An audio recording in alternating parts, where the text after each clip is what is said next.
Indonesia aims to eradicate poverty through bridging grassroots projects and policymakers, empowering other NGOs and vulnerable communities, whilst building the capacity of government bodies. It works as a think tank to exchange ideas, a research and evaluation agency, and an ICT4D support organization. In 2019, Development Cafe opened its office in India, headed by Professor Nayan John. We have with us Dr. Valentine Joseph Gandhi, who is the founder of the Development Cafe. He is an implementation scientist, development economist, policy advisor, poverty and livelihood impact evaluation specialist, ICT4D and knowledge manager, currently based between Jakarta and Nairobi. With over 18 years of interdisciplinary, quantitative and qualitative research, teaching, training and project management, M&E, strategic consulting, knowledge sharing and capacity building and development experience at both field and policy level with various UN, CGIAR and donor agencies, he actively promotes innovation in M&E and research. He was most recently Senior Advisor on Technology for Development, Innovation and Evaluation for the World Bank's Social, Rural, Urban Resilience Unit and was Principal Consultant on Evaluation, Innovation and ICT4D for LTS International part of the NIRAS Group. He co-founded the NIRAS Data Futures Hub, which currently advises the team on innovation and tech for good. He is presently the Chief of Party for USAID Indonesia, MEL support platform for social impact. He regularly speaks on the topics of innovations in evaluations, including a TED Talk. I would also like to take a proud moment to say that he is an alum from our own Department of Social Work, Madras Christian College, and it's a privilege to have you here, sir. I request you to take over from me.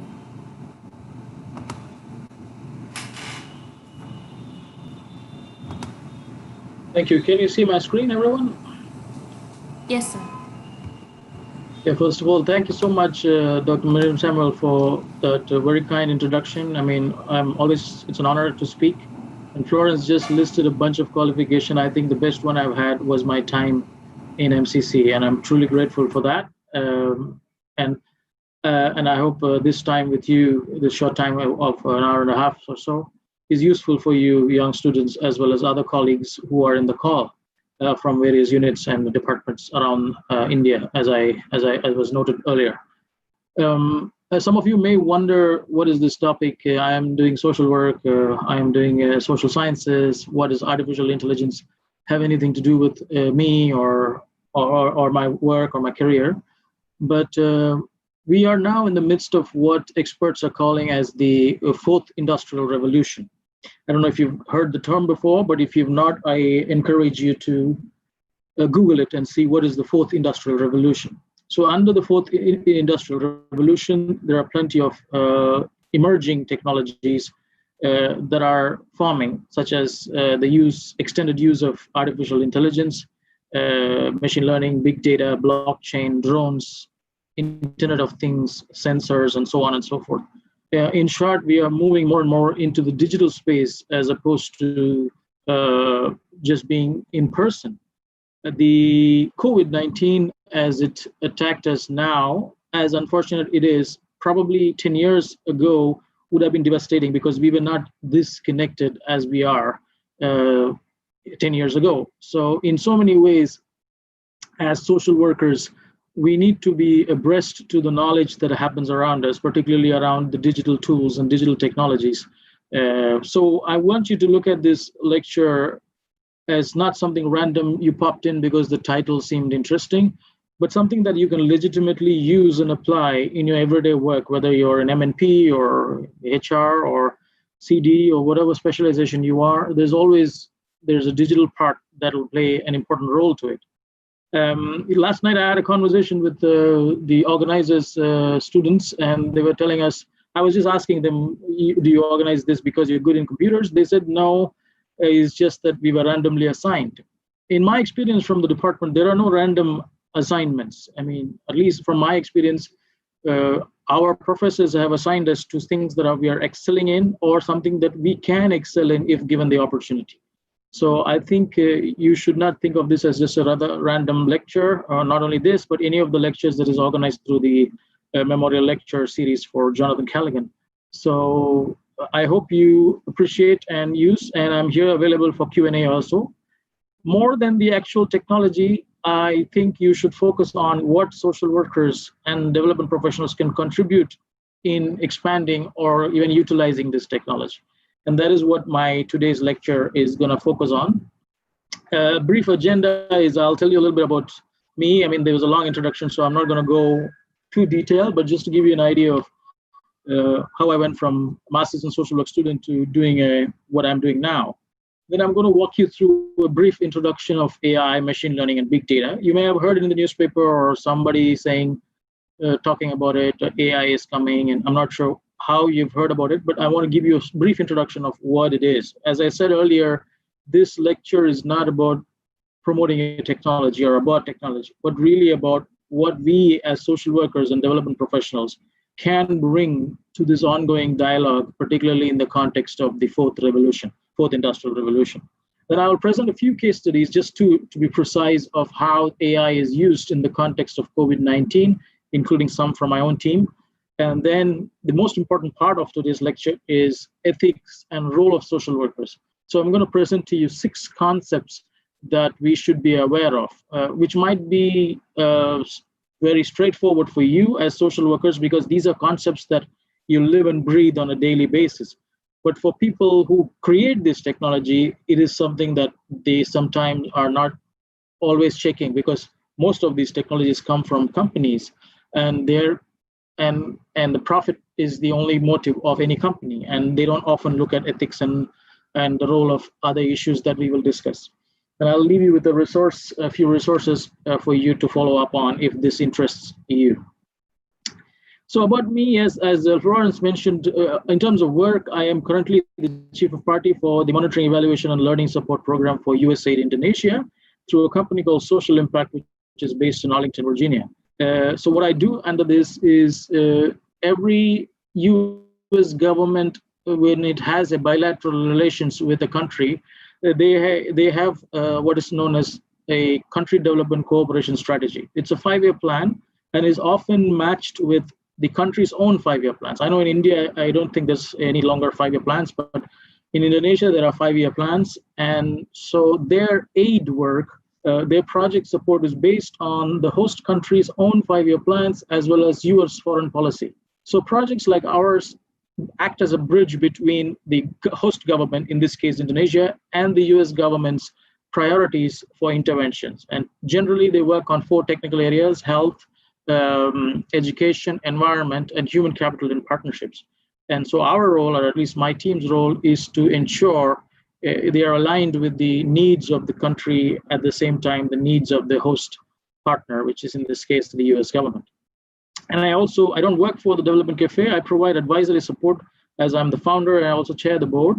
The interesting fact about Development Cafe was it was started when I was a first-year MSW student as a Yahoo group. It wasn't until 2006 it was registered as an NGO, but it started as after my bachelor's, I went to do some work. I worked in an IT company and then came back and did MSW. Then I realized a lot of the resources that was accessible to me wasn't accessible to my classmates or my friends in social work or colleagues in social work. So I thought, let's create a knowledge exchange group, and I used to start posting information. But over time, it has grown. I'll show you how many countries we are. And then NIDAS is a Scandinavian firm, and they hired me last year to start something called Data Futures, and how do you use data effectively for decision making and program design. So I'm co-founder. So I'm not employed by them, both of these companies, but Development Cafe is not a company, it's a non-profit think tank, but NIDAS is a company. So I provide advisory support, but my everyday job is I'm Chief of Party for Mel Support. About Development Cafe, that's something I can very much link to social work. It started as in a classroom in first MSW, but now we are in 7 countries, and we work in nearly 27 countries through project offices. And our 3 pillars are research for development, innovation and ICT, and capacity development. Something like this lecture that I'm doing right now is what we do on a daily basis, is to bring the folks who are in technology, high-end software, and connect them with social workers, development professionals, researchers, and make them kind of have a marriage of sorts so that they can effectively learn from each other for the betterment of the society on whatever issues they're working with. So going on to the topic of today, you may have this is not an interactive session, unfortunately, otherwise I'll be asking a lot of questions rather than just talking to you. But because this is a lecture series, I'll just briefly tell you what is AI. AI is basically building intelligent machines so that they can do some of our work. I'm not a big fan of definitions. Prince, another SR is in the call. He might tell you I never liked definitions. I like to understand what they are rather than defining them. But nevertheless, this is how it is defined. So it is how human beings train a small thing like a phone or an algorithm to do what human beings can do. That is artificial intelligence. It's a field of study. It's not a particular technology. There is no AI machine. There's AI field of science. And under that, there is machine learning. That is how a machine is learning how to do what a human is capable of doing. As I said, I'm not going to walk you through these definitions. This PowerPoint is with you after this, so you can read these definitions and you can always Google it. And then the third component of this field of AI is big data, which is a bunch of technologies developed to handle data sources. Every one of you have mobile phones or you have computers, and you register somewhere, you go to the bank, you go to the school, you go to the university. We always emit data, for lack of a better term. We generate data. And then data today almost is big data because we generate massive amount of information because of internet, because of the interactive, especially in COVID-19, tons of information is now remote. So big data emphasizes data management, which is high in volume, high in velocity, high in variety. So which means the length of data that comes, like you're going to do research maybe in second year and you will collect data of a group of people. That is not big data. Big data is something that is coming at a great speed, greater than 1 terabyte, some people say, and continuously it comes, and it's different varieties, like information about people's reaction to Chennai. That is big data. Information that about this Black Lives Matter, George Floyd's death that is happening now, that is big data. Constant amount of complete data, that is big data. So given that we cannot use data the way we do for a project in social work or for a research study that we may do, we cannot do it with a human capacity because we can't do such fast calculations. So we employ this field of artificial intelligence so it can, using machine learning, study patterns from this massive amounts of data. Last year, one of my PhD students from University of Edinburgh, he did a study on perceptions of climate change from Reddit comments and the policies in the regions from where the comments came. Reddit is a common, if you've used it, it's a very, it's a kind of a shady, but also sometimes useful social media platform. And there people comment on various issues. So he extracted the comments from Reddit specific to climate change. Anytime a mention of climate change, he classified them as pro-climate change, like people who actually believe climate change is a man-made thing. And some people who say, no, it's denial and we should be exploiting the earth because that's what the scriptures tell us, whatever. So he took those and he did what is known as sentiment analysis. And then he compared it with policies that are existing in those countries. So he could see a match between the counties, and he looked at the USA and UK, and counties where the people felt that the climate change is not real, had very low policy support for mitigation efforts or climate change efforts. In other cases, in counties, he showed that where people actually believed that climate change is real, the policies and the politicians worked towards supporting them. And he provided some examples of how to work with that data to support or rather change the narrative to bring out the truth in terms of what are the facts on climate change. How do you examine these facts? Because a lot of fake news happens, and big data, unfortunately, is a victim to that. So you can use big data to spread fake news through WhatsApp and other things so quickly. So that's why these technologies become more and more important, especially as a social scientist and especially as a social worker. I think our role is more important than ever before in ensuring and curbing these issues don't happen. So just to briefly, AI is a field of study. It is not like if you watch Terminator 2 or any of these movies where the machines like Skynet comes and destroys people or takes a mind of his own. Maybe 100 years from now, but as of now, AI is very simple. It's just teaching a machine to do what you would do, especially to create models and then learn from those models. But there are three types of artificial intelligence. The artificial superintelligence is the one that you see in movies. It's really fiction. It's not real. If anybody tells you, oh, you're working on AI, maybe they will take over your mind, then they don't know what they're talking about. Artificial general intelligence is what people are working towards, a machine with the ability to apply intelligence to any problem.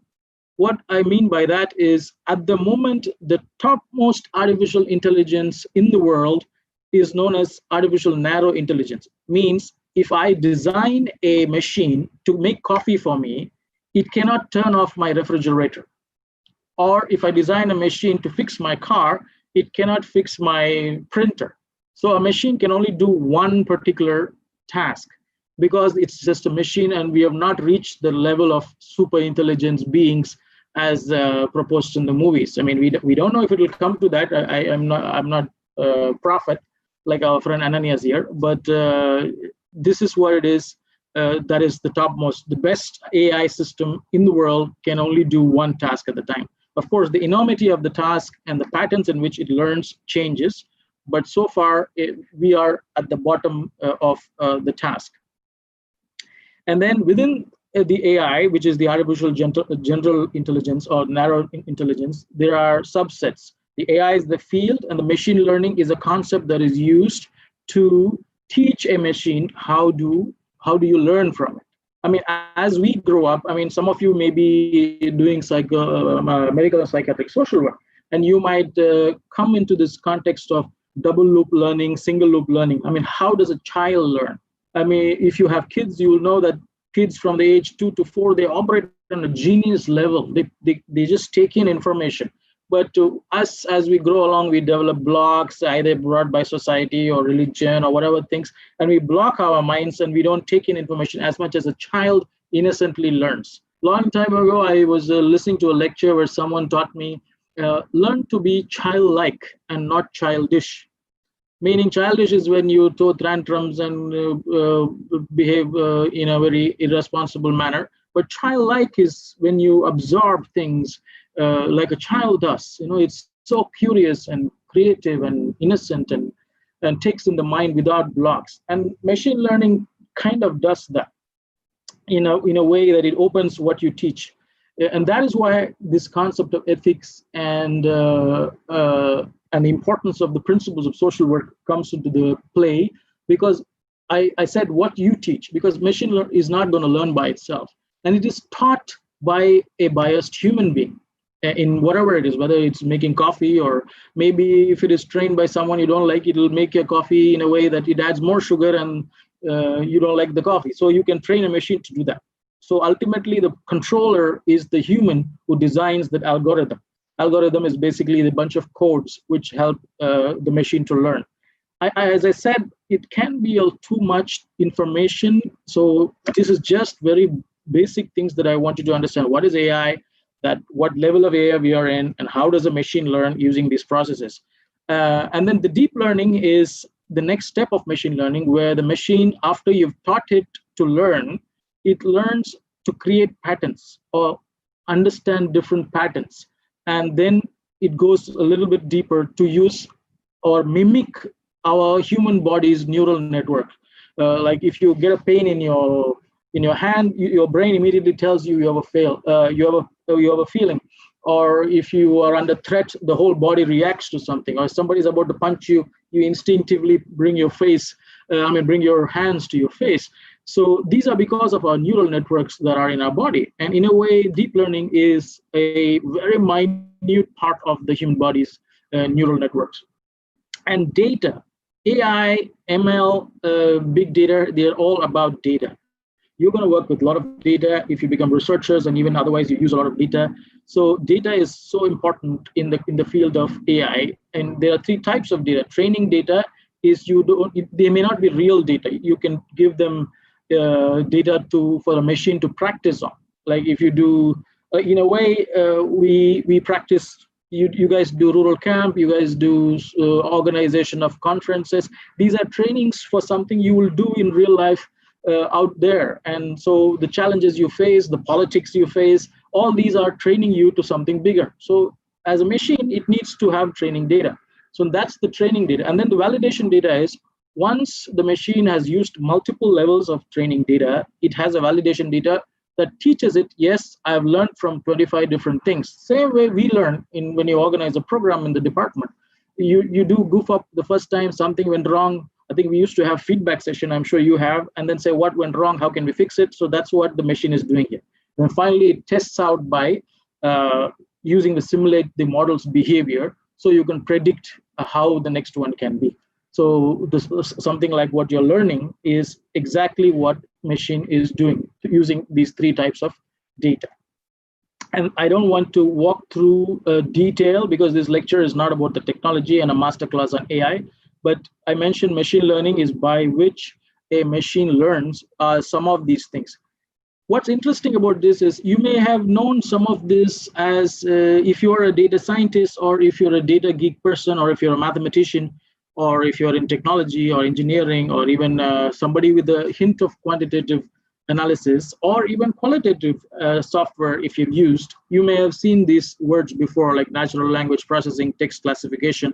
I briefly mentioned sentiment analysis, document summarization. So it's not using some from the Mars or Jupiter technologies. These are things that we have used in the field of maths and social science, and both in qualitative and quantitative research that it uses, but at a greater speed.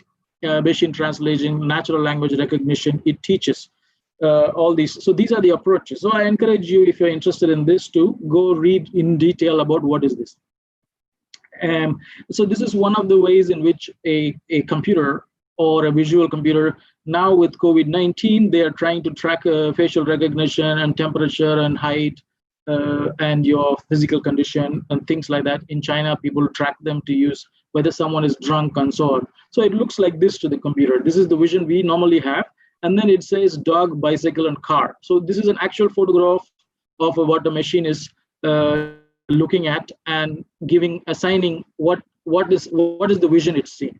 Like you and me, we think like that. We look at this picture and we can see a truck, a bicycle, and a domestic and a dog. But you see this one, because it's smaller, the machine is not taught correctly, or it's not validated. So it assumes it's somewhere between a dog and a domestic cat, with a higher percentage being dog. So it's not perfect, but this is how a machine is learning to look at an image and classify what it is. We have not reached a stage where, as we see in the movies, where the image classification is giving you 100% accurate results, but it is learning constantly. And then I mentioned to you single loop and double loop learning. Please have a look at it. It's excellent, especially if you're doing medical and psychiatric social work. And this machine learns in something similar to that. Supervised learning is when a person is constantly monitoring, even though there is keywords given, but someone is monitoring how a machine is looking at it. And one of the examples of supervised learning is spam detection.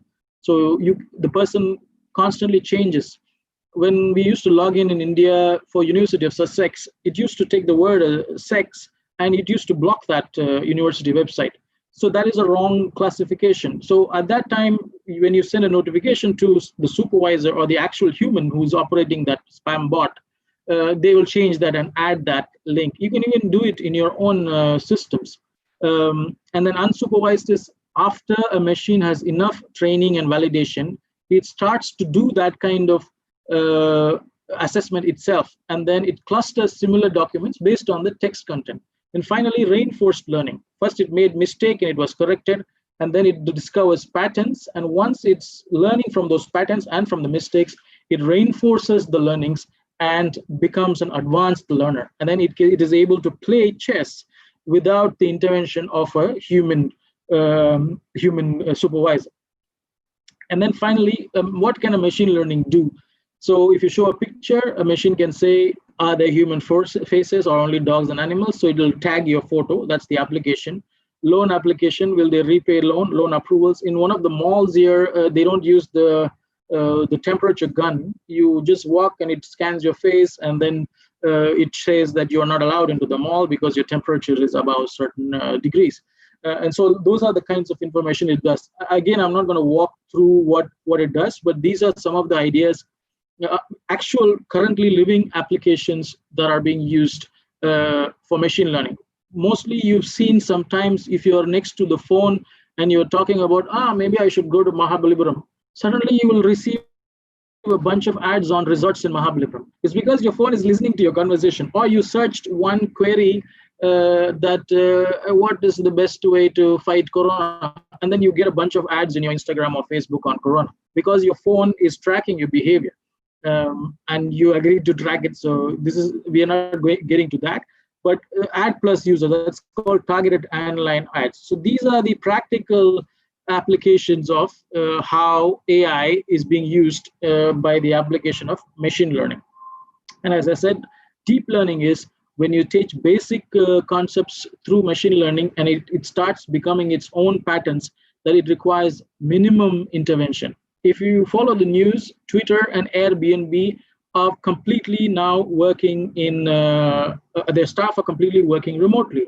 But the functionalities of responding to errors and customer response is completely done by an automated bot.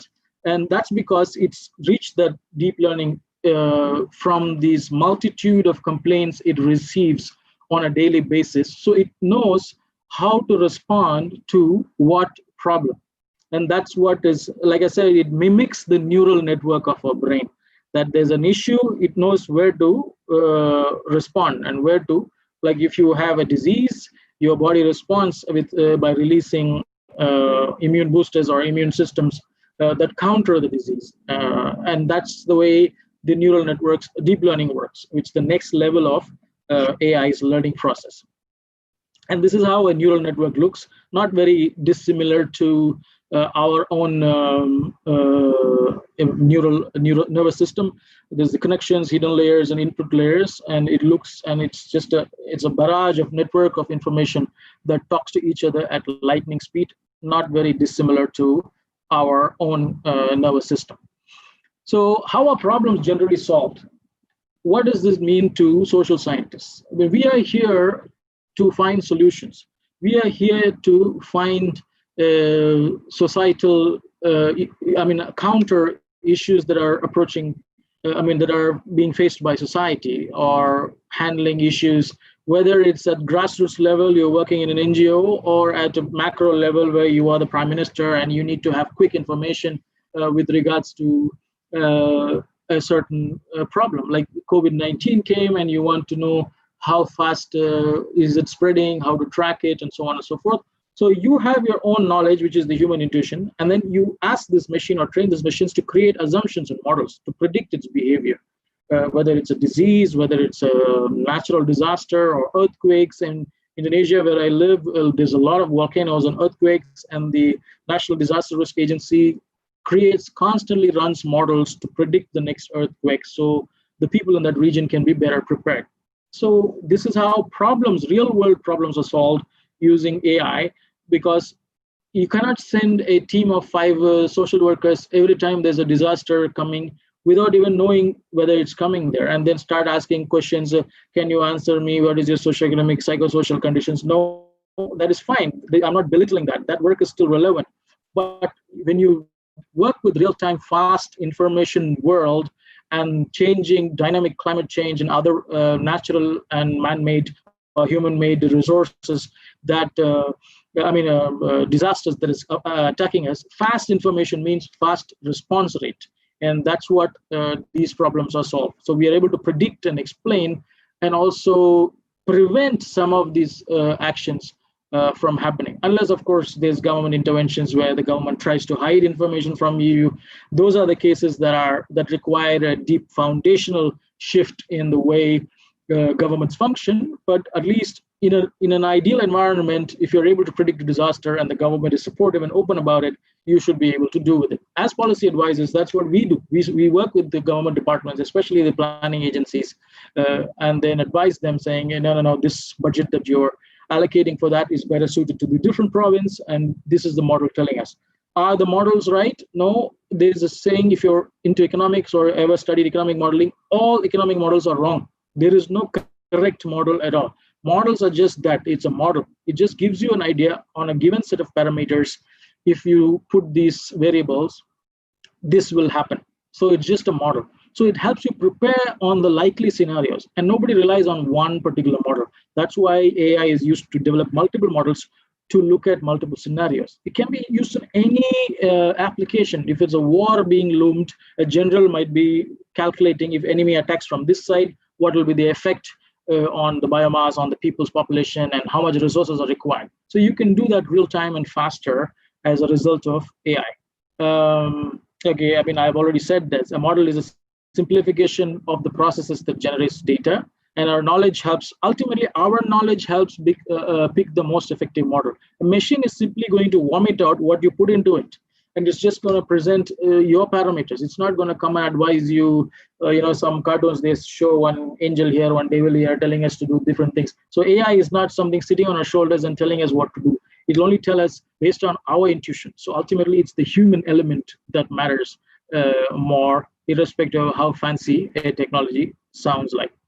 So going to the topic of COVID-19, two cases I want to present with how it is at the moment used by doctors in doing image analysis. If you remember the old slide on machine learning, image analysis is one of the approaches that AI, the field of AI, is used. So the barrage of patients you've seen, I mean, COVID-19 is not a single country program, it's a global pandemic. So everywhere there are cases approaching and the virus is evolving. So the doctors don't know how to handle it.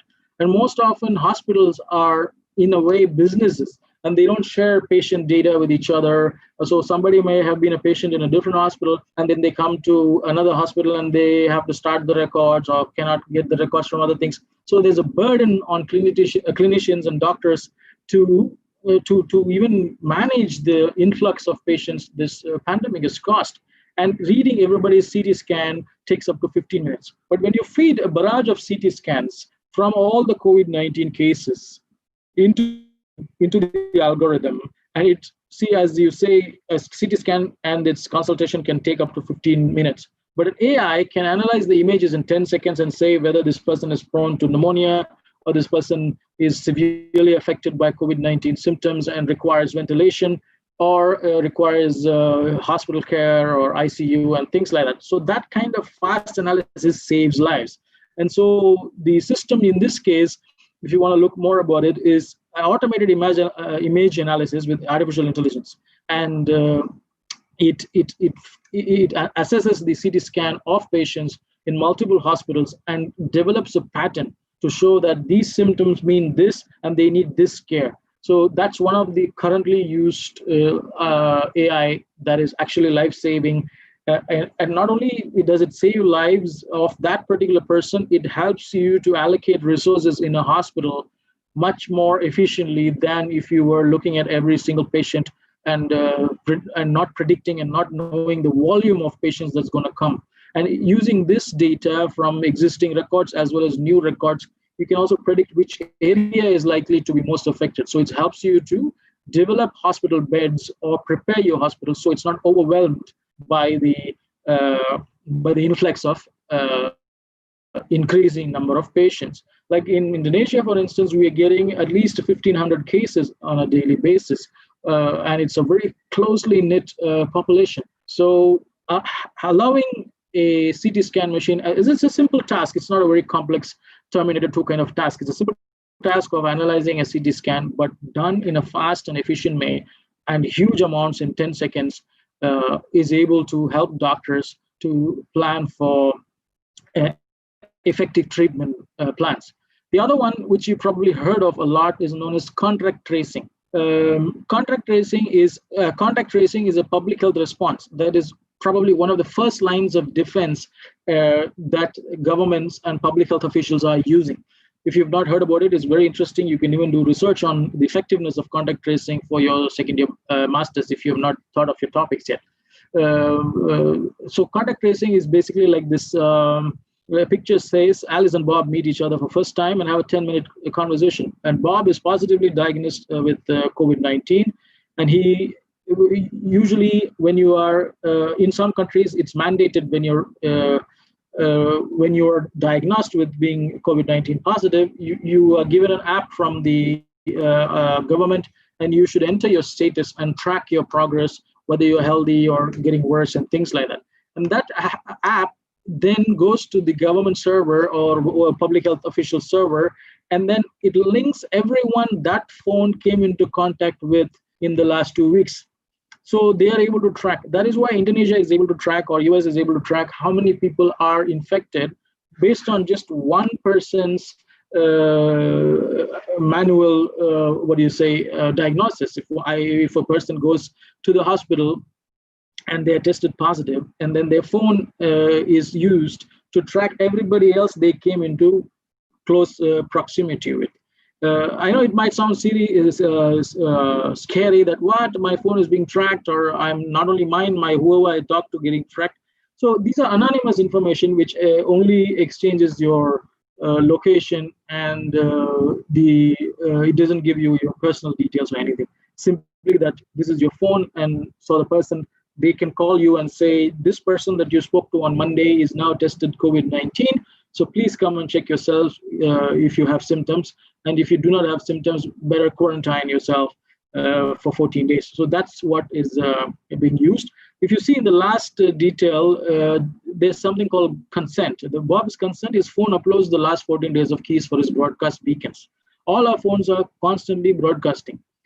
Earlier, I mentioned that if you type you want to go to Mahabalipuram in your phone, you get ads on Mahabalipuram. It doesn't matter if you are typing it. If 4 of you are in a room, even if one of you are searching about Rajinikanth's birthday, everybody else in that vicinity will get ads on Rajinikanth, because you are in the vicinity and your phones are talking to each other, even if you are not talking to each other. I mean, physically, even if you're not WhatsApping each other, if you're in the vicinity, the targeted ads will do. So the same system that many companies are using for targeting ads is now used to track COVID-19. All this happens in real time. It's impossible for a human being to sit there and check, okay, Bob went here and all. But a machine, when you train it to do, it learns fast, it learns quickly and duplicates and gives you a map of the number of people, particularly in exposure to the disease, and the government is able to advise them on next steps to handle the disease. So there are plenty of examples, but as I said, because my talk is not so much about the technology, but at the same time, I don't want you to be completely blank about what is AI. So I gave you these 2 examples. But let's go to the most important part about all this. Whatever I said so far seems all rosy and pink. Wow, AI is the solution, it's our savior, it's gonna simplify problems and all that. Yes, it seems like that. Yes, it can go wrong. But I mean, it can be great, but a lot of things can go wrong. As you and I know, we live in a deeply divided, unfair, polarized, completely unjust society sometimes. And who wields the powers behind AI depends a lot on how it's going to be used. Just like any technology, just like any, I mean, those of you who are Christians, the slave owners in the US used the Bible to justify their slave ownership. But the civil rights people use the same Bible to argue against slavery and won emancipation. So it's not really the technology, it's the human being which makes the technology go haywire. And so that's why reproducing the existing inequalities that we have in society, and inequalities in India or any other country or around the world, it's not unique to India, and obscuring accountability and premature automation. So many things can go wrong. That's what we will talk about. We talked about creating unfair exclusion. There was a study done by this Apple. If you look at this Medium link there, MIT Media Lab, they did a study on algorithmic justice, and it consistently positively rated chefs and other restaurant workers when they wore white skin, or at least a white mask, as opposed to when they were black or brown. Even though the machine is not supposed to bias by color, but only by their performance, when they use this, it consistently ranked people who are brown or black lower than people who are lighter skinned. It's not because the machine is racist, it's because the person who designed this, or even he may or she may not have been racist, but it's just stereotype that, oh, I prefer to have a white person or a light skinned person, and I trust that person to be more trustworthy or something. So it's a very interesting study. If you look at the TED Talk by Joy Bulavamni, she talks about how she tested these machines, and also that link there you can have. And then another problem is Google Translate, all of you used. So this is an example of training data, where you give a machine a bunch of words and ask it to translate based on what is inbuilt as a translation system. Again, that coding was done by a human being who may or may not have had bias. This has since been corrected, but initially when Google translation was there, it used to be just like us, very stereotyped. So this is the response. This is Turkish for Obil Hamsire, means she is a nurse. Obil Dokter, he is a doctor. So the moment it's a doctor, the Google translation switches the person to he. And if it's a nurse, she is a she, which is crazy. Or Obil Mohandis is an engineer. Obil Astge she's a cook. So as if the cook and the nurse and secondary positions are, how gender biased the machine is. Not because the machine is gender biased, because the person who trained it sitting there in Turkey or wherever they designed this algorithm cannot picture a woman as a doctor, or a woman as an engineer, or a woman as a friend, or something like that. So the machine is simply replicating the problem that we have as human beings, and the biases and prejudices all of us have. It simply gets amplified now, and that's the challenge. And a study done by this hiring firm in Washington D.C. found that more and more the machine was picking male candidates, and even though the women were either equally or higher qualified for the same position, simply because it's been trained like that. And that's a problem as well. And if we talked about image analysis, about CT scans, and I said it's still not perfect, we're just attempting to use it. So this is the response, looking at these images that the machine gave from a live image analysis test. So a guy is being dragged to his death here by a cowboy, but the machine thinks it's a woman riding horse on a dirt road. And then the airplane is about to crash to its pieces, and the machine thinks an airplane is parked on the tarmac at an airport. And these guys are running from disaster, but the machine thinks a group of people standing on top of a beach. So imagine giving the machine life-threatening situation without training it to understand the nuances of human beings. So that is the challenge that we are facing with regards to automation.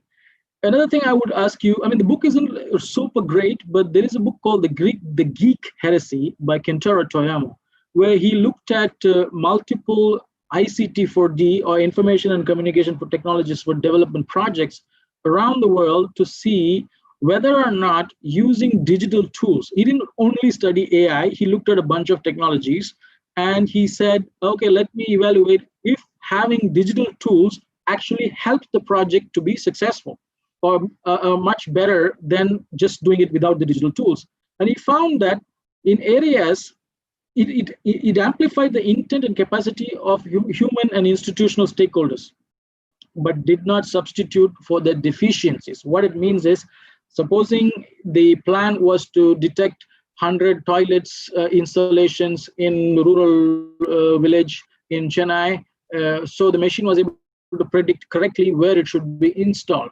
But it did not tell the people that some of the toilets are being excluded because in a lower cost area. So in a sense, if this system was used by someone who is unbiased in ensuring that everybody in that village receives the benefit equally as they are determined by the project, then the machine is perfect. But if the person doing that is a corrupt individual, or a corrupt tahsildar, or a collector, or an officer, he can train the machine, or in this case, he can, in this case, he actually found cases where people use the machine to actually expand or amplify the existing problem. I speak a lot on this technology called blockchain. If you are in YouTube, you can Google Valentine Gandhi and blockchain. I have spoken a lot on what it is. It's basically a public ledger where there is decentralized information. And a lot of folks are trying to now use blockchain to put land records. But blockchain is a permanent public ledger. You cannot delete anything from a blockchain. So imagine in a country or in a state where there's a lot of inequalities of land distribution, and you make that permanent, you're amplifying the existing problem. So before we work on AI, before we work on any of these advanced technologies, we should work on ourselves first. And that is where the principles of social work or social science problems, social science issues, or the issues that are highlighted by social scientists time and again on vulnerability and issues of justice, these needs to come to the fore. I recommend you to have a look at this book. It's quite interesting, by Kentaro, Toyomo. So ethics and AI, moving to this topic, we always talk about government saying AI and ethics, AI and bias, AI and this and AI and that. So what is AI? As it is gaining this agenda, it's still not yet addressing the main gaps. As I said, some of these concepts that I'm going to talk to you about, there are 6 concepts to be precise, are very natural for you, because I'm literally preaching to the choir here. But usually I am not talking to the people who are aware of this. I'm talking to people who are experts in technology and geeks and the like. And this is not something they generally consider. But in this case, they are these are something that you will very much resonate with, because you excuse me. I thought somebody said something. So anyway, so that's what I'm going to highlight here. As social workers, this will resonate with you. And in the beginning, I said all the more there is a need for social workers, a need for people who stick by these principles to guide these dialogues around AI, around any of these emerging technologies. Otherwise, they will be taken by powerful companies just to control you and control us, and amplify existing inequalities, amplify existing structural issues. Dr. Anadore, can you please mute your phone? And there are still, and to this effect, let me walk you through 6 concepts that I constantly promote with my colleagues in technology and also with others, which is basically drawing from social work principles, which, as I said, is not going to be new to you. This is a picture I really very much like, because it talks about justice. If you are familiar with American culture, it's very different from Indian culture, because one of the most recent examples is this Affordable Care Act, which is also called Obamacare, which is about a lot of people contributing to a pool of resources. So some people who can afford to pay into that can also pay for someone who cannot, in this case, health insurance.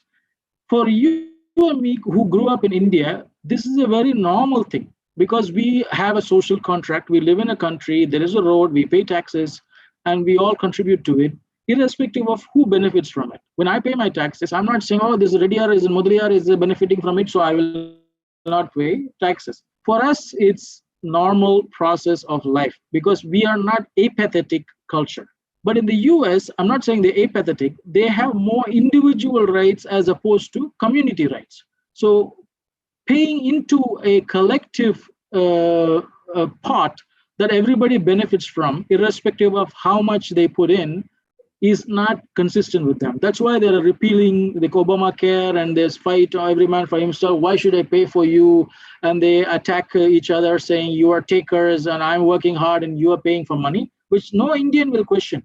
Whether you're rich or poor, I mean, they pay taxes and everybody benefits from them. That is accepted.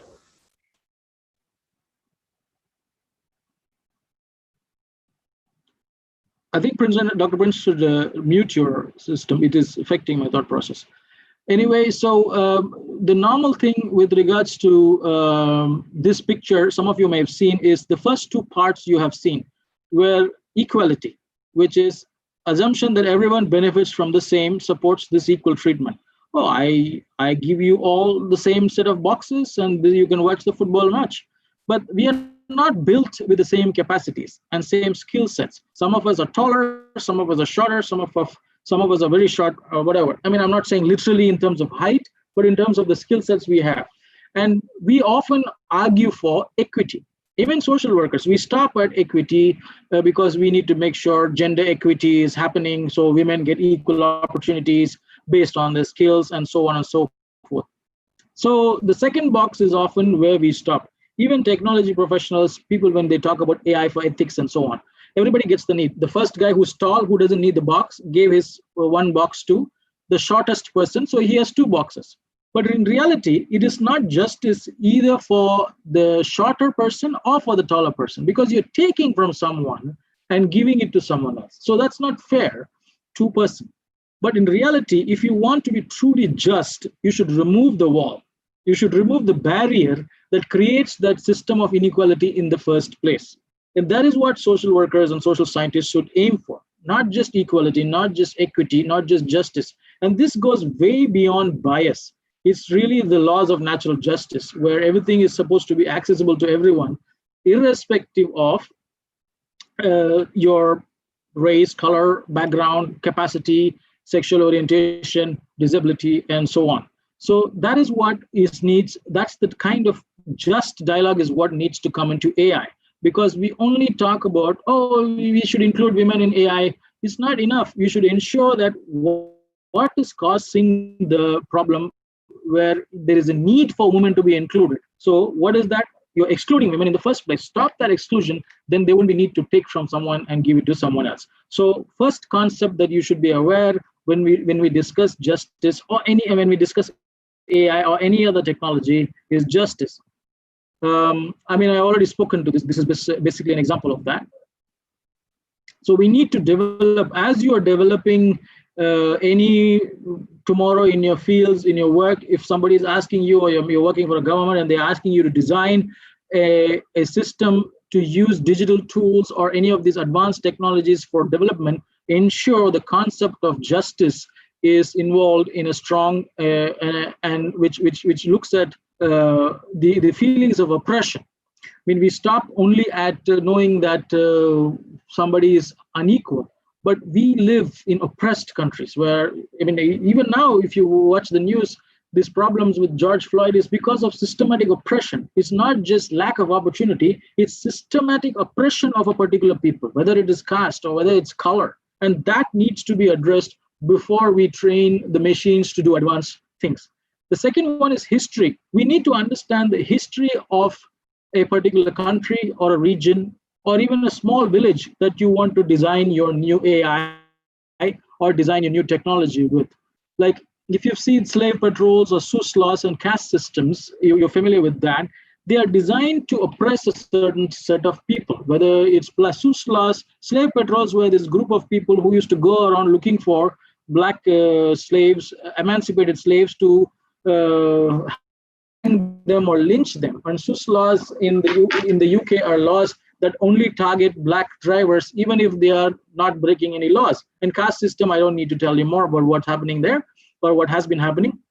So you need to understand the history before you start throwing advanced technologies at a group of people. And that is why, as social workers, what I'm saying now is not new to you. But unfortunately, it is new or not even things that people will consider when they design their tools. And that's why some of the examples of bias we saw or exclusion we saw occurs. So ensure that first you look at whether the algorithm is just, that it includes factors of oppression, and then records the history of how that situation came into being.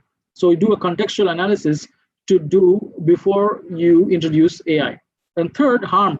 Google's AI principles came out stating that they won't engage in technologies that cars are likely to cause overall harm. It's stated in their policy. I don't know if you read anything that you accept when you create Gmail, but if you read, our technologies do not cause harm is something Google highlights. But this sounds positive. What is harm? Like last week, this guy, Mark Zuckerberg, I would say a moron called Mark Zuckerberg, said that social media companies do not need to be arbiters of truth. That clearly says he's only interested in money. People may celebrate him as a genius and whatever, a rich man, billionaire, and all that. But it shows where his mental condition is when he says that with the power that he has with the platform, he's not going to say what is truth and what is false, thereby making sure that anybody can post anything, even if it's inflammatory and false. That's not the kind of, that is why we need people, voices like yours and ours, to speak to these companies and tell them, no, you need to say what is harm. This is harming this person because they have been systematically oppressed. So it's not just putting a statement saying we don't cause harm, but we have to show whose perspective they're talking about. I mean, you have this right-wing and left-wing dialogues going on. What is considered as inhuman by some people might be considered as normal. This is what the Bible says, or this is what some other book says. They will use the Bible or other things to justify using selective verses to show that no, this is not harmful. This is being justified by God Himself or something like that. They will suggest. So you need to be able to. That is why you need to have voices. As a young man, when I was doing master in social work, I was never a big fan of activism. What I mean by that is, I was not a big fan of activism that took me to the streets, because at least when I used to be part of some of that, 50% of it was just feel good. It just felt good to be there with a t-shirt, oh, save the environment, Black Lives Matter, whatever. But 50% of the time it's really about you. So you can do hashtag. Now at that time, no hashtag, but now you can hashtag and you put Instagram. But real activism where you do something to change it, get into the garbage bin and clean the garbage instead of complaining about the garbage, wearing a fancy t-shirt and saying we don't need garbage. So I'm not saying activism is bad, activism is good. But as much as activism and community organization is important, you need to be able to do some sort of passive activism equally. Otherwise, only shouting cannot change years of structured oppression, years of structured systems that are designed by the elite to protect themselves or by the powers that be to protect themselves. They're not going to change. And oftentimes, when I work with policymakers and powerful figures, it's not that they're bad people. They just have bad advisors. And that's why they move in a direction that is like keeping the system alive, status quo, nothing controversial, and nothing so on and so forth. So as much as you gather and use the powers of community organization, you should be able to use the power of intellect and intelligence and what you learn from the field to reach to the policy. And that is what I mean by harm is just not putting a statement in harm, but also give the ability to the technology guy who are designing to say that, yeah, but this is harm from this guy's perspective. This is actually a disaster from someone else's perspective. But as social worker, you have the ability to make that distinction. And that is what you should be able to do. And finally, language. I mentioned this before. We should always use the language of oppression rather than bias, because we stop at using, when you say bias, we stop at equity. We don't go to the level of justice. We should always talk about how a machine can be used to spread the existing oppression, spread the existing inequalities that exist in society. And if you are not using that language is so important, it's so powerful. Because if you mention the issues of oppression, if you mention the issues of how systematically people are meant to be poor. When I did PhD thesis, I interviewed a lot of migrant workers, and they felt that they were supposed to be poor. They're supposed to be untouchable. They're supposed to, because it's God's fate on them. So in that case, changing that, no, you're not supposed to be like this, using the right language itself is a big achievement. And as a researcher, I couldn't say that to them because I was objectively observing them, but it was fascinating for me to see how consistent use of language, fate, destiny, in Tamil they call it Thalai Ezhuthu or something, it changes the way a person thinks and kind of indoctrinates us in so many ways. We need to break those shackles. And that's why I said you should learn like a child. And always, not just when you're a child, but even later. I mean, if you close your boxes and if you're learning Mary Richmond's definition of casework, don't stop at that. I mean, maybe for exams that is useful to copy what she said and put it, but really understand what is casework and how do I learn it and how does it apply in real society. And when you deal with this, and when you start thinking with that, then you become the bridge between the people who are oppressed and the advanced technologies that are nobody's going to stop these technologies. This is not even the future, it's already here. That's why there is more need for people like you, students like you, professors like you, to come and engage these fourth generation, fourth industrial revolution experts and technology geeks, to really look at them, ask them to sit down and look at what's happening in society and how these technologies, which have the potential to benefit a lot of people, can actually be beneficial rather than only to a particular set of people. So remember to use the language of oppression when you deal with AI or any other advanced technologies. I recommend reading Dr. Safiya Noble's Algorithms of Oppression, which is terrific. I don't know how many of you read, but books, even now, is one of the best sources of knowledge. You can Google as much as information you want, but you cannot Google wisdom. And books have wisdom. People written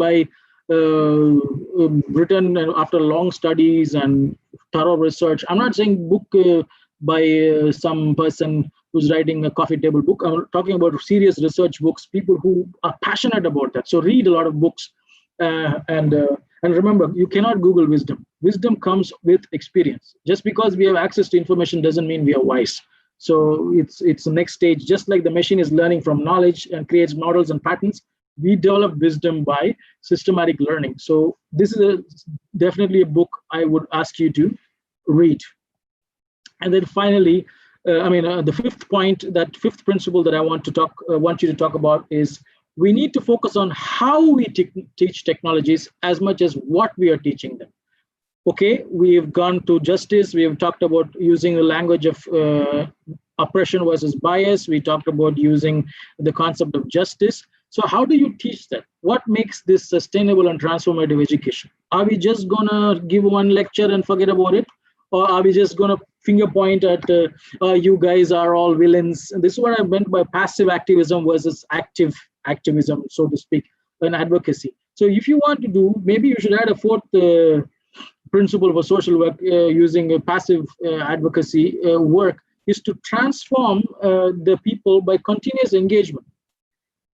Some of the successful people in this are religious folks, especially people who are passionate about what they believe in. To do this kind of work, you need to be passionate and believe in what you do. That's why you're able to transform a cold-hearted person or sinner, whatever you want to call it, into a person who fights. Like Saul is a great example, or Paul. I mean, he was this crazy elite person, and suddenly he wrote half the New Testament. How does this kind of transformation happen? How does it happen? Like if you watch, I saw that Ananias had a Marvel Avengers virtual background, and one of the characters, even though it's fictional, is a guy called Tony Stark, who is Iron Man. And then he undergoes this transformation before he is this rich weapons manufacturer, and he says, no, I'm not going to do, and I transform. So that kind of transformation only happens when you have life-changing experiences. And that is why the how you teach the technologies professionals is important. It is through continuous engagement, continuous dialogue, presenting case studies, publishing, writing blogs, not just sitting in your first MSW or second MSW classroom, attending your classes, go. Think beyond that. How do we engage?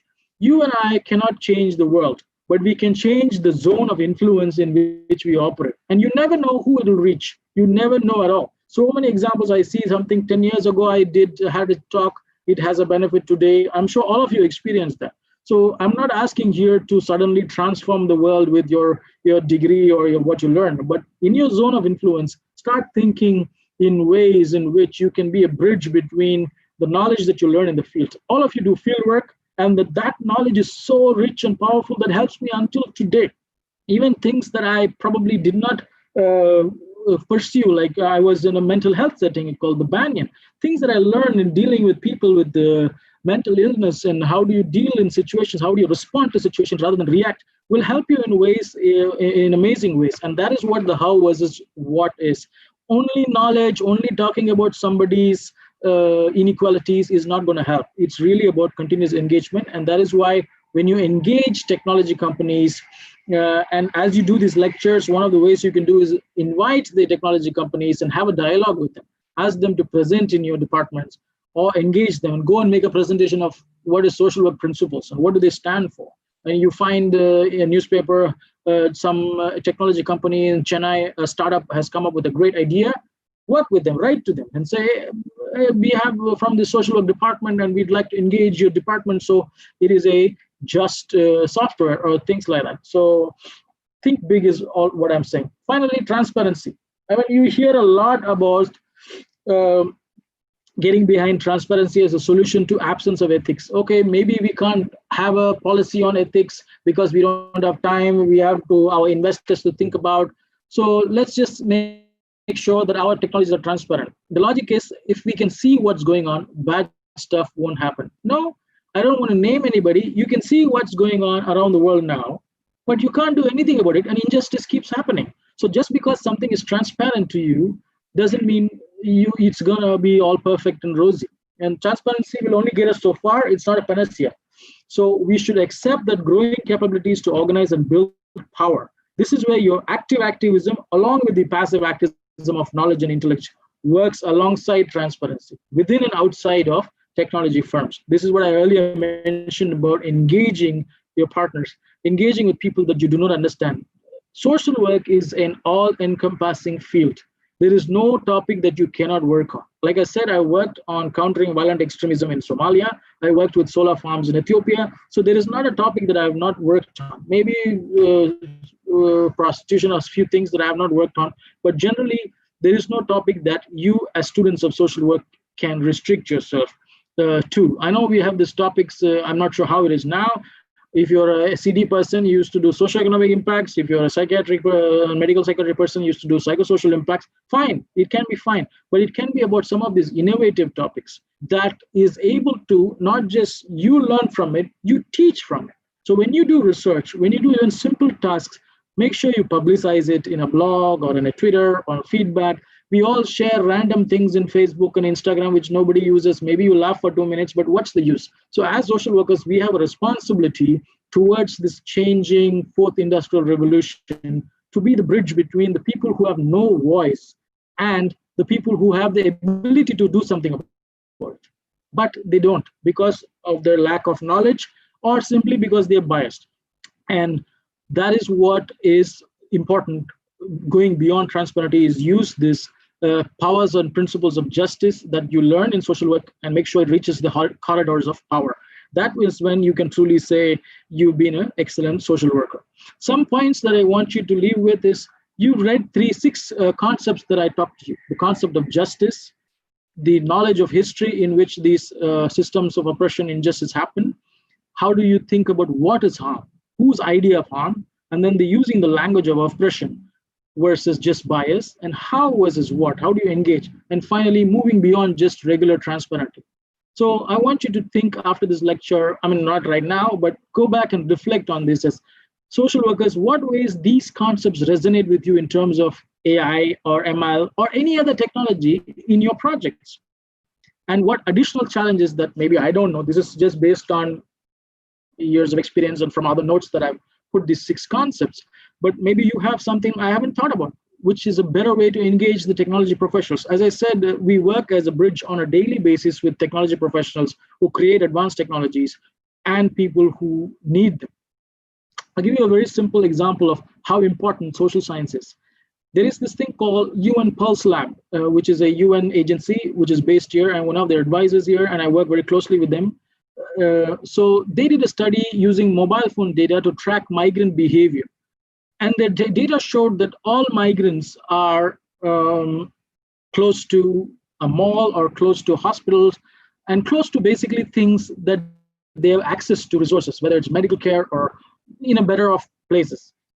But then we did a reality check approach for evaluation to track if that is true. But we found that they were living in squalid conditions very far from whatever this machine was telling us, simply because the machine uses the tower's location, not individual phones.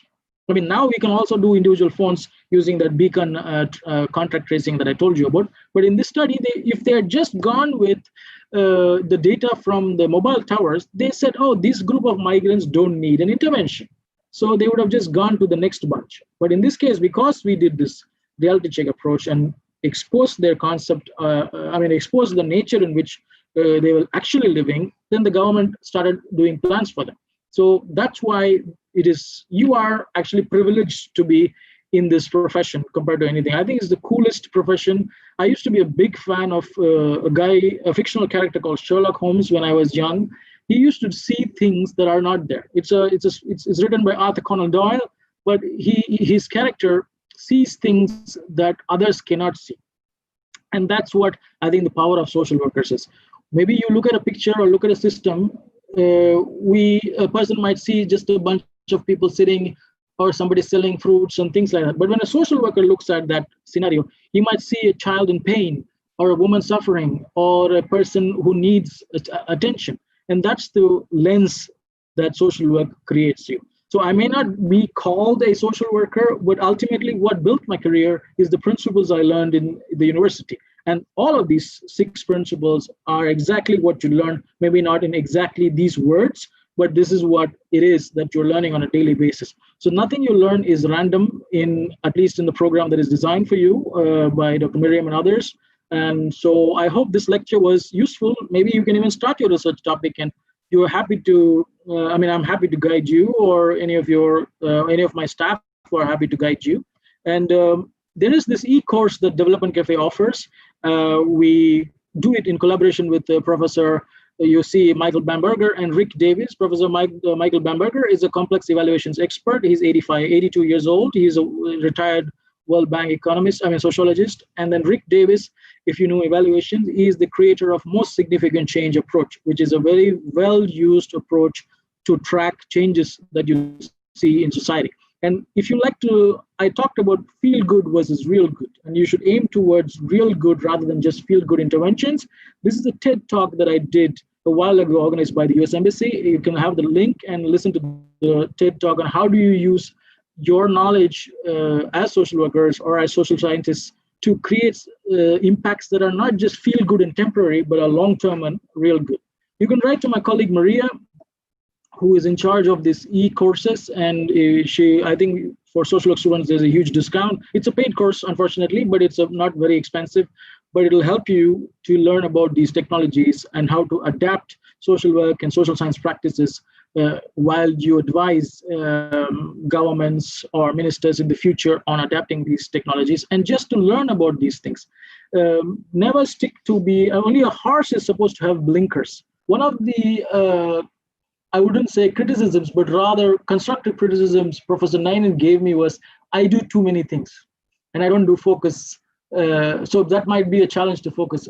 But unfortunately for me, I was so crazy enough that even though I do too many things, it was all linked in some ways. And in a way, the 3 pillars of Development Cafe is my own interest: research for development, innovations in ICT, and capacity development. So I kind of move between the research and evaluation, innovation, and tech for good. So don't restrict yourself to one thing, but just don't do so many things. Whatever you do, do it in depth and do it with passion. And you are in the best place to be as students of MCC. And I'm really privileged and honored to speak to you. Thank you very much. Thank you, sir. We have some questions from the participants. So I'll go with the first one. Can we name that Sophia, the humanoid robot, as the greatest achievement in the field of AI? No. No.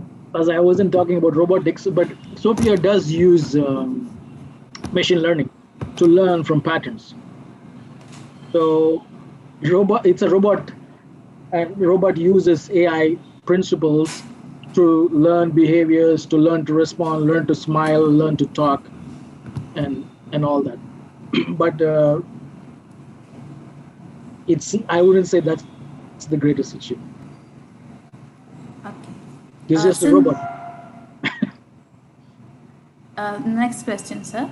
Since AI is a relatively new field and has repercussions on every other field, what are the existing laws or ethics that can monitor those who use or misuse AI? For example, Google has AI principles. So is there a global set of principles like this? No, Google's AI principles are for its own company, and in generally, anybody who is a user of Google is supposed to adhere to that or agree to terms with that. when you agree on a Google platform saying this is what it is, and you're agreeing to Google's own set of principles to share your data, to share your location, and so on and so forth. There are no global laws. There are principles and guiding principles like the ITU, which is a UN agency, International Telecommunication Union. These and a few others, even the World Trade Center, the World Trade Organization, IMF, they have guidelines, and they're getting more and more towards getting to a global consensus on how do you use AI and other emerging technologies. But there is no particular laws, and each country follows its own information and communication technologies laws. Having said that, that is why we need people like you to engage with policymakers to ensure that these laws, when they are drafted, use these 6 principles that I mentioned about justice and harm and oppression and equity, beyond equity, and so on and so forth. But there are no like one global law saying all of us have to follow. It is really country specific. And AI has not been a recent phenomena. AI, principles of AI has been used since the 50s, but it's just more widely used, and maybe not called AI, but the principles of AI or training a machine to use is as old as humanity in some ways. The next question. AI leads to be danger as shown in movies, like hackers get our personal details and use it. That solves the I question. think I began my seminar by saying movies are just movies. They're not, what you show in movies are not real, or whoever asked the question. The current AI we have is called artificial general intelligence, which can only do one task. Like if I train a machine to pour me a cup of water, it's not gonna comb my hair. So it's not so advanced. At least let me add the word yet, because I don't know the future, but we are nowhere close to that kind of things that where AI is dangerous. AI is dangerous if it is poorly trained by the lack of excluding people, where it biases a certain set of people. Yes, in that sense, AI is dangerous. So that's why I said this lecture is not really about AI, but it's really about what you and I can do to make sure AI is not dangerous. Okay. The next question is I understand that contact tracing is a need of the hour, but what are your thoughts on the Arogya Setu app developed by the government of India? I am not familiar with Arogya Setu. What does it do? So it is an app that is developed by the government of India to track COVID patients. So it must be a contact tracing app. So if what I understand correctly is it is a contact tracing app. If it is there to trace contacts of COVID-19 patients, then that is what it is going to do, because it's one of the ways we can fight this disease is ensuring not only you or a person who is infected with COVID-19 or coronavirus is protected, but also everybody who came in contact with them. So I would say it's a useful app, but it can be misused for sure. Any app can be misused. And that is why we need to keep hammering these principles of justice and inequality and oppression to ensure that that doesn't happen. But if it's a contact tracing app, it's probably in the best interest to prevent the spread of the disease, or at least to track and monitor and control the spread of the disease. Can AI be used as a sustainable tool and solution in a pandemic situation through which we are going through now? Is this an advisable device in developing as well as underdeveloped countries? So I'm not sure I exactly understand the question, but let me try to understand. AI is not a device or a software. AI is a field of science like mathematics and chemistry. So within AI, as I said, machine learning or big data, these are used to understand, predict, and explain a particular phenomena. In this case, because you're referring to COVID-19, AI is used in many fields like contact tracing or reading CT scans or tracking the population flow of the disease and so on and so forth. So it's not unsustainable, but it is still in the process of contributing to ongoing efforts that public health officials around the world are doing. So it's not a tool or it's not a device, it's a field of science. So that's, I hope that answers your question. So, can open source development mitigate or at least curb AI bias? I would very much think so, because when you have AI machines, like, I don't know if you use the site GitHub, so it has a lot of models on that you can use for simple projects, as simple as creating a chess AI, or even solving your math problems, kind of things. They are all open source. And when you take that and convert that into, by including the principles of inclusion and justice, then you can demonstrate what good it can do. So yeah, open source methodologies are always useful, because you can play with it and you can utilize it to suit your context and your situation. So certainly I would encourage that. And GitHub, if you're interested in this, github.com is an open repository of anything from software to tools. It has a repository of AI algorithms as well, which you can use. We use at DevCafe sometimes to demonstrate how it can be used to train drones to capture imagery of a farm without excluding anything. Sir, in lockdown, what are the methodologies we can use to establish good results in terms of AI? Since it's more of in silico rather than in vivo and in vitro. I'm asking this from a biotechnology perspective. I'm not sure what you mean by in silico rather than in vivo and in vitro. But if you're looking at good results in terms of AI, or if you want to measure whether it was effective in tracking the problems that you have from a biotech perspective, you can do a randomized control trial as a methodology and see whether or not the interventions that were used using AI technologies, and compare it with interventions on COVID-19 that did not use COVID-19 technologies, and see whether or not the machine was able to predict and prevent further spread of the disease and give proactive solutions, as opposed to the ones that did not use AI tools. The last question. In nanotechnology, AI will play a major role. It seems even in plasma therapies, that is for COVID-19, does AI play a major role? AI will play a major role in predicting whether or not multiple multiple samples of people who use nanotechnology are responding better to treatment. So in that sense, yes and no, but they can be separate fields, as opposed to exclude. I mean, they are not mutually inclusive. They can be mutually exclusive as well. Nanotechnology is not only used for disease prevention. Even though it is beginning to be used, it's not there yet. So in terms of making sure it is working or not, AI can certainly help you predict from taking multiple samples, multiple findings that are coming up, to tell doctors and public health professionals and even scientists working on nanotechnology to show that what can lead to a failure, what can lead to a success. In that sense, yes. But I think some of your questions still seem to think of AI as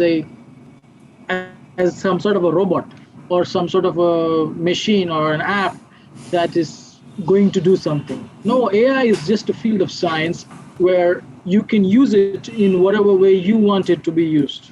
You are basically telling a machine to do things that you can do, but in a faster space. So it can be used in nanotechnology to predict the spread and reduction of a disease by, if you have enough samples. I wouldn't use AI for something like 50 people being interviewed in Tamra. But if I'm looking at the tweets from Chennai on COVID-19 or a response to a disaster, yes, I would use AI to learn that. So it really depends on the size of data you're using. And AI is really not something you see in the movies. It's simply a field of science where you train movies. Just because it sounds cool, AI, there are many movies, Will Smith movies and this, that where AI is a working thing. No, even a robot that is working in the movies or the Sophia, these are things that uses AI's machine learning principles to learn. Just the way us as humans learn, we are training the machine to learn by giving it models of behavior and models and patterns so it can learn from each other. So there is no a limitation to what the field of AI can contribute to. But while doing it, it needs to ensure it is done in a unbiased, ethical and just and inclusive way, so it does not amplify the existing inequalities in society. Thank you, sir. I request Dr. Prince Annadurai to say the vote of thanks.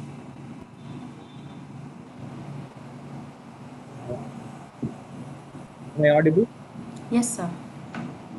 Thank you. First of all, my apologies to Valentine for the technical event. Uh, but I also would like to thank Dr. Valentine for this wonderful event. I cannot hear you, sir. Sir, you're not clear, sir. Hello? Yeah. Yes, Uh, sir. am I audible now? Yes, sir. Okay. Thank you, Dr. Valentine, for your talk. Coming with your plethora of experience.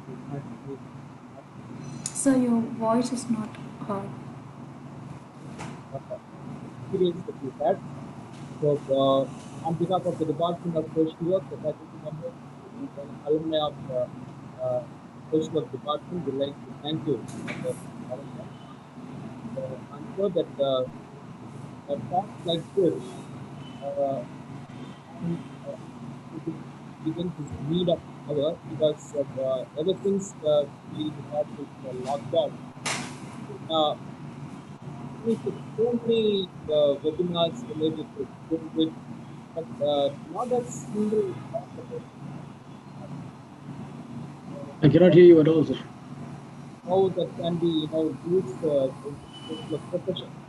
So I deem this message for you, to talk for you, big topic and beneficial to all these community.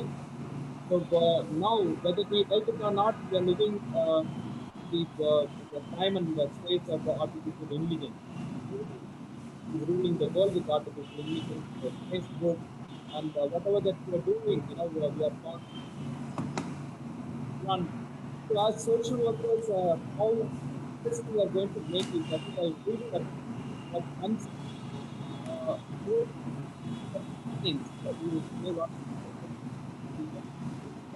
this not the technology alone, but field of science, and how we are going to make use of it in a ethical way, how we are making use of it in a best way. So how we are going to use it in the purview of social work core value. For example, the concept like empathy, that even artificial intelligence using it, we have to deviate, go away from core values of the social work. Once again, I really appreciate the way in which this lecture was organized and delivered. So on behalf of the social department, I really thank all the participants and especially Dr. Valentine. Thank you so much. God bless. Thank you, sir. Uh, I would like to thank all the participants for participating, and also I'd like to thank Dr. Valentine for giving us this lecture. The participants, you may find the feedback form link in the chat box. Once you fill in the feedback form, you will get the e-certificate. Thank you so much.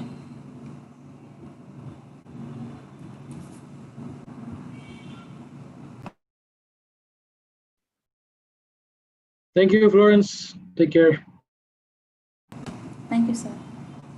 Thank you, Thank everybody. you, Thank you, all the sir. panelists. Thank you, sir. Thank you very much, sir. Yeah. Okay, Nine, sir. I'll see you. Talk to you later, sir. Yeah, thank you very much. I Oh, it was enjoyed it. good. Oh, yes, excellent. It makes you think, That's very important and opens a new dimension to you. So it's been a good learning. Hope it was useful. We'll definitely meet and discuss and talk again. Amen to that. Okay, sir. I have another call Thank you, now. sir. Bye for Thank you, now. sir. Bye.